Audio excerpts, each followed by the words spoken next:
I actually know two people in particular who used their old IRA or 401k to get started in real estate. You won't believe that though. I got lots of dough, lots of dough. You won't believe that though. I got lots of dough, lots of dough. You won't believe that though. I got lots of dough, lots of dough. You won't believe that though. I got lots of dough, lots of dough. You won't believe that. I got lots of dough, lots of dough. You won't believe that though. Grab a rack, stack it up, yup. Let's play tic-tac-toe. Picture that when I'm in the rows and I pick up post. Money talks when I. So how do you put your old IRA or 401k to work? Knowing this strategy is going to help you to accelerate in real estate.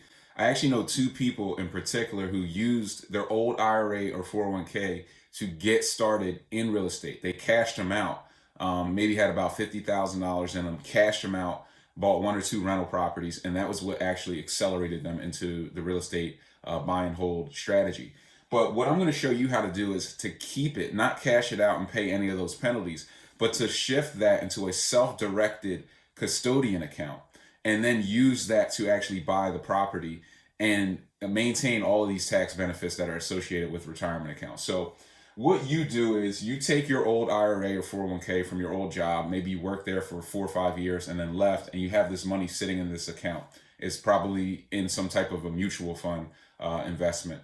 You would shift it over to cash. You would transfer that IRA account to a custodian company, which there are custodian companies all over the country that do this for a small fee, and put it into a self-directed IRA account. What this does is it unlocks your IRA and now allows you to invest directly into real estate assets along with a laundry list of other asset classes like gold, coins and things of that nature. So you're going to go out and find a seller, right? You find a seller who's looking to move this property. They're distressed once again.